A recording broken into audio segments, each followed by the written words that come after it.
Zapata is a failure, and there are other things, sir.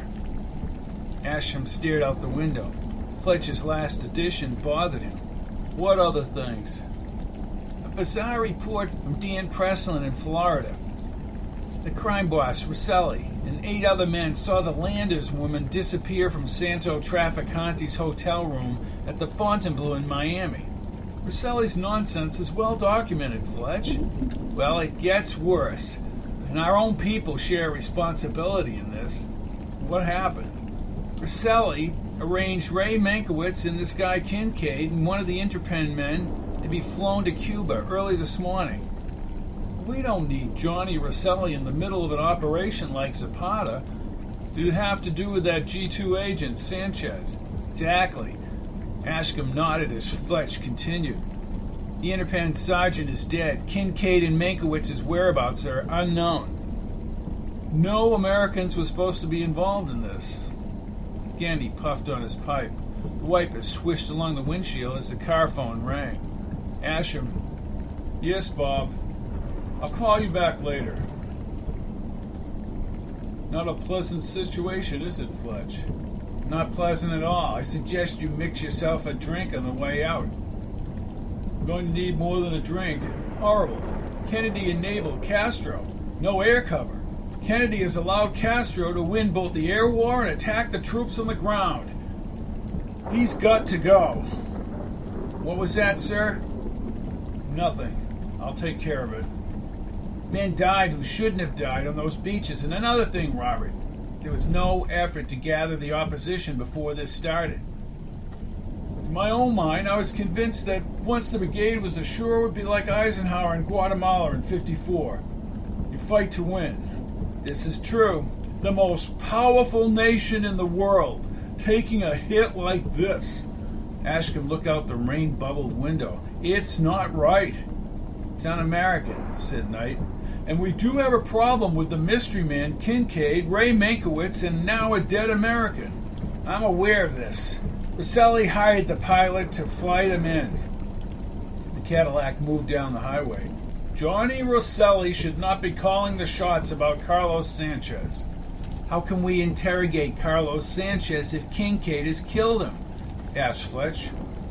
The last word I have is after the sergeant was killed at Blue Beach, was Meinkewitz and Kincaid went after Carlos Sánchez on foot. Ashcombe emptied his pipe in the ashtray. Ray Meinkewitz is much too valuable an asset to be chasing some G2 agent through Cuba.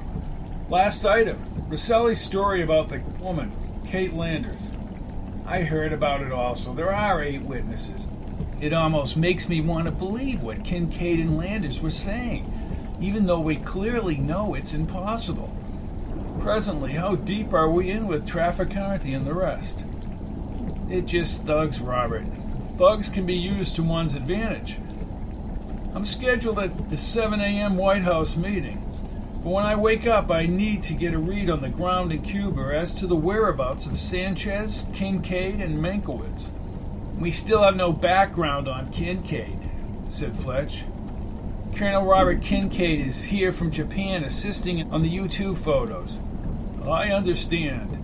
Robert, we may just need to kill them.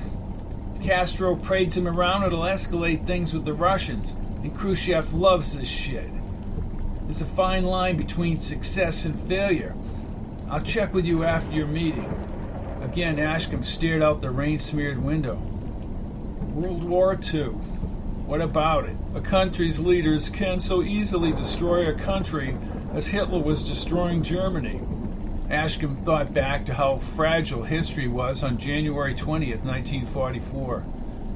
He was on the periphery of the plot. From Switzerland, he was getting reports from inside Germany. Everything was done properly, except one thing. A thin copper tube containing acid would disintegrate the wire between the firing pin and the percussion cap in a mere 10 minutes.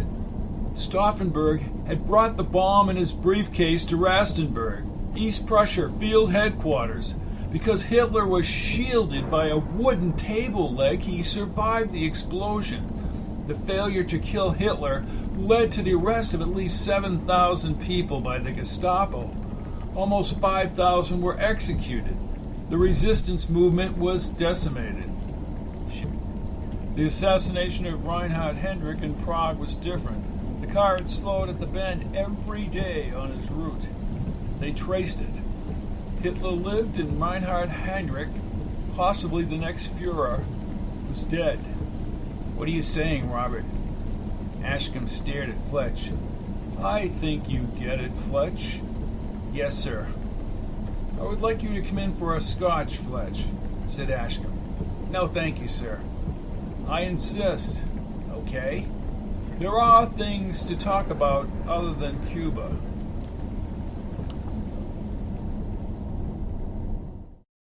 Chapter 33. Arlington National Cemetery, Washington, D.C., Wednesday, April 19th, 1961, 11:05 a.m. Dietrich, from his position above hundreds of symmetrically aligned white headstones, had a clear view of the towering monument to the first president of the United States. Down the hill and above the trees, the monolith provided a constant reminder of the man who used the element of surprise and aggression against his enemies. How you doing, John? Shitty. Kane had not shaven and looked rough.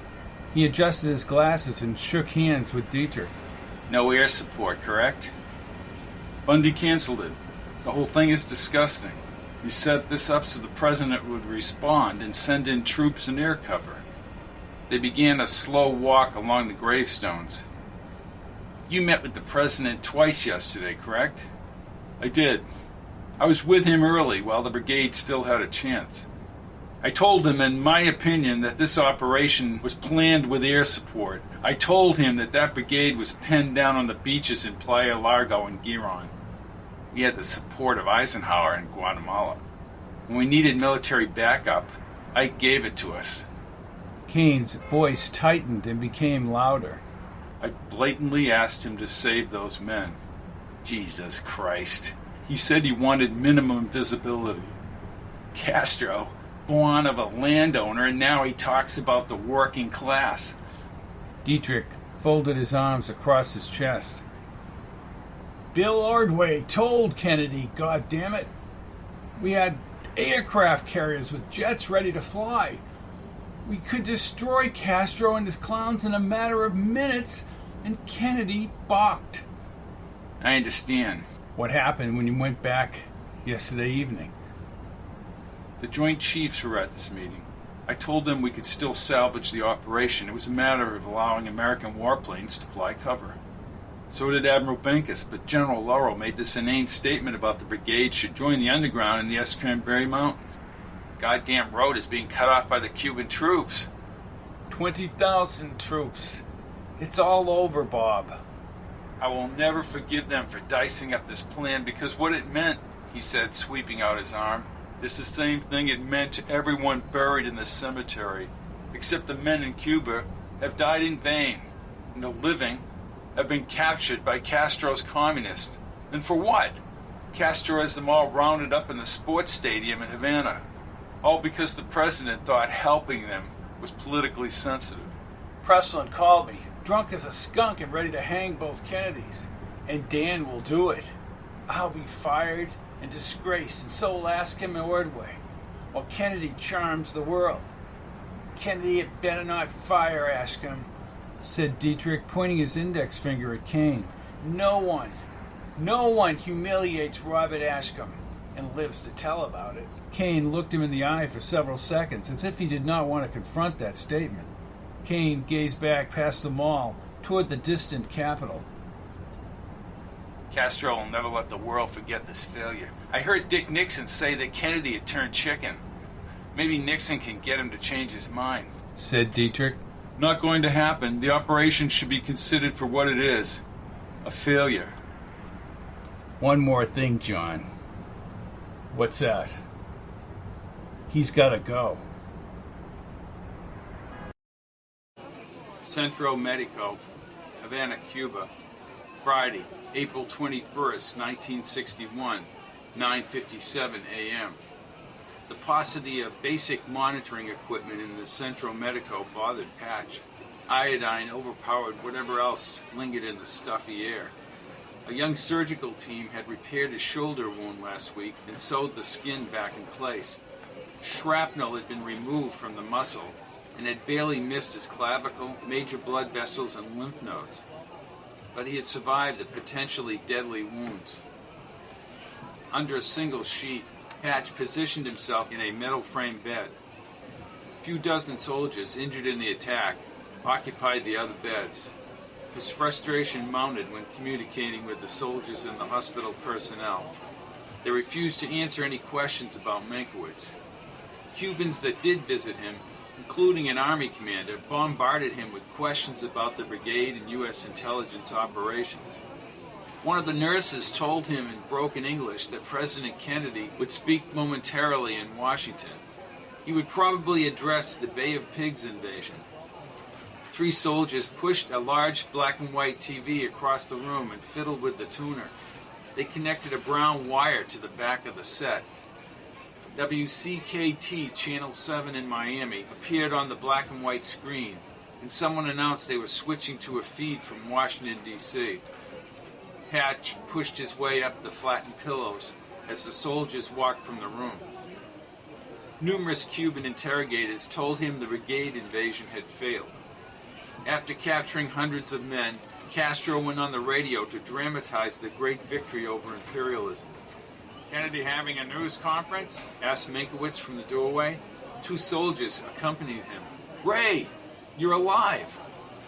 "I made it through to the winning side, Patch. I was personally questioned by Castro himself at the sugar mill." Patch glanced at the TV as Meinkewitz squeezed his hand. "Patch, you were badly injured. Carlos saved your life. How are you doing?" Patch carefully couched his answer because of the brigade members having been brutalized in the interrogations at the sports stadium. "Just a little busted up. Been questioned by everyone from a lowly private to Major Alvarez, head of the army. Well, he spoke to me also. He's tough but fair." "You said Castro spoke with you?" "He did. In a little office at a single desk with a phone. Then he went out front to fight. Apparently, Carlos spread the word about me because of what you said. The commander sent me to Havana.